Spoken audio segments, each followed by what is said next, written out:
So, sexual harassment is something that we trivialize in the Nigerian workplace. And we've seen a very powerful woman in the Senate being sexually harassed with out of place comments and frankly insulting comments.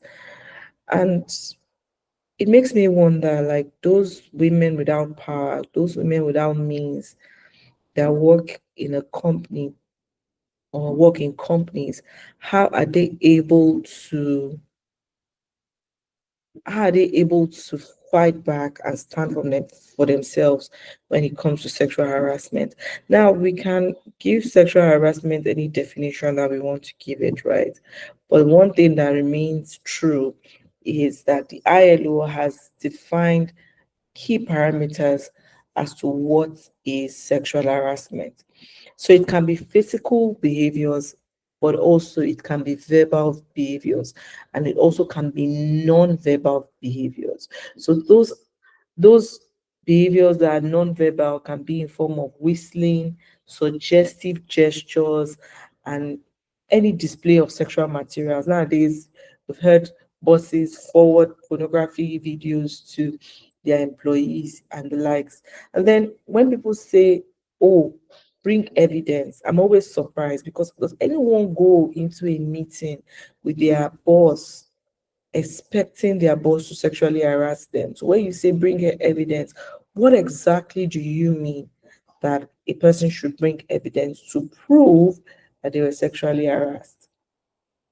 Now, we can go on and on and on about, oh, yes, you some people they solicit sexual gestures for favors. They want to get promoted, they want to get a pay rise, so they actually do a quid pro quo in order for them to like an exchange for sexual favors. We can go on and on about that, right?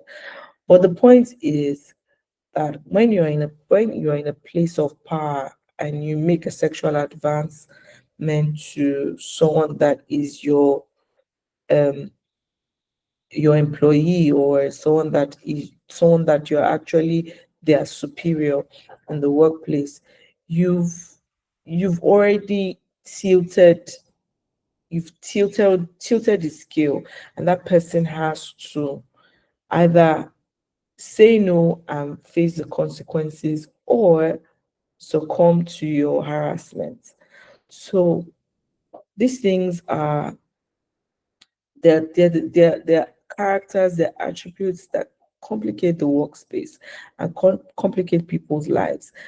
And I had a chat with someone, and she was saying that when she was sexually harassed in the workplace, she felt so dirty. She felt so out of place. She felt so useless in the workplace. So you can imagine the psychological trauma that happens to people that are sexually harassed in the workplace.